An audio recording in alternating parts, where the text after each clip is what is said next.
It looks like this is the very first wave of J.Marshall, a left-hander. Just almost too tight of bottom turns on both turns. You can go to worldsurfleague.com and pick one up. But here we go, back to the business at hand. Starting off with E.Ewing. 2 big searing carves to start. Let's hope this heat has a little bit more excitement than the last one. It seems to be starting off with a bang. What is this? Ethan's 5th perfect turn down the line, but weirdly runs out of steam at the very end of that wave, but a lot of damage done. Cleaning up. And this is the difference I feel like it's going to be. The point of difference for Ethan, how he cuts the water more on rail. It feels like his rails are almost a little bit thinner, so he can dig that in a good way better and cut through the water. This wave kind of giving him a low road. That it's not always that you get here at lowers that steep, but unfortunately that back foot just kind of moving forward. Putting on 2 of the best performances there. So it's great to see him going head-to-head now. J.Marshall, representing Encinitas, California. Big tail sliding snap to start this wave. Generating some speed through to this inside. You know, tail high reverses are kind of the move du jour of the day. And this was money from J.Marshall. Right off the bat, a massive tail blow. Like we mentioned, keeps it smooth throughout the whole time and finish it off strong with another progressive turn. Obviously this one a little bit flat. I don't think predictability is a bad thing when you think of E.Ewing, because I predict he's going to do perfect turns right now and he's going to do that. We just all know it. Quick layback jam to start. I mean, this guy is a surgeon and he has the power to back it up. That is the best technique you can have on the surfboard. I mean, that, like, there's no faults in that way. That's the sharpness that I was given to add to Ethan. Both of them are amazing on rail, but he puts an exclamation point by putting that inside rail to the game, sinking it like half the board is in the water. Man, but where is this gonna go? If you start off with this massive layback right here, and look at this third turn right now, he sets himself up to success, working that upper body all the way around. And right here, missed time a bit, got caught up in the 2+1, sorry, the 1+1, and should have probably just finished it off the wave, but this beautiful layback, using that back arm to support himself. I mean, it's perfect. This is perfect surfing. Sets himself up right here, Chris, for success. The wave opens up, slow itself down. Look at the upper body torque. Look how his front arm is going to bring his nose of the board all the way back around. And then right here is what the only thing that he maybe could have done wrong was right here.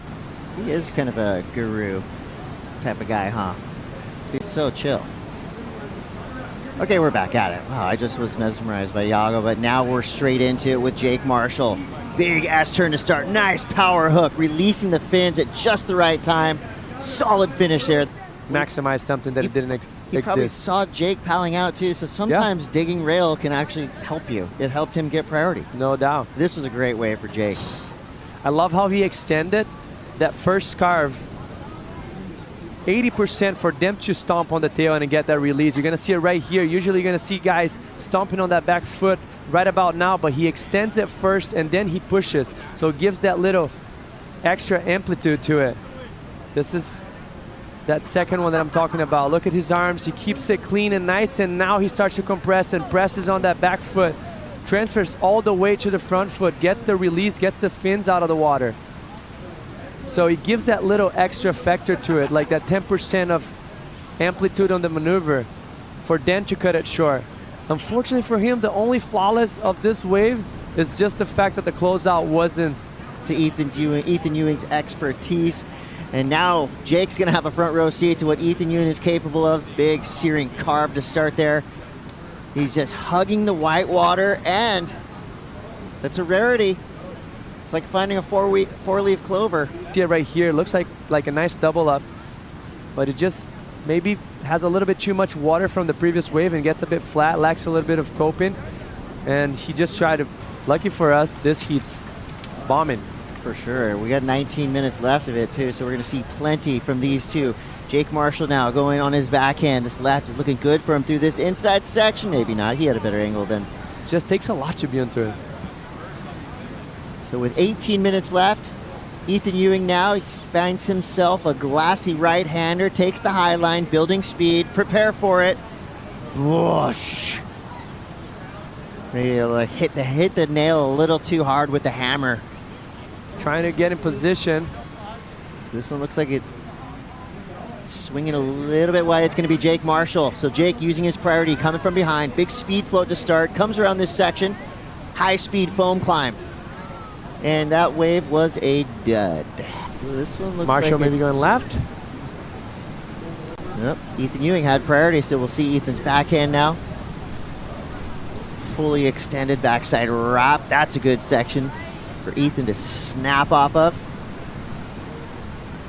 Yeah, he's and we'll see if this replaces that 6.67 for E.Ewing. I think it's going to be right around that same zone. I agree with you. That second turn, the extension, the acceleration, it was great. Just on the downside, that last turn he was a little bit late, but it's going to be E.Ewing getting the win. E.Ewing moves through into the quarterfinals. Strong surfing from J.Marshall, but just not enough. And with that, we're going to move on to the next heat. World number 1, Jordy Smith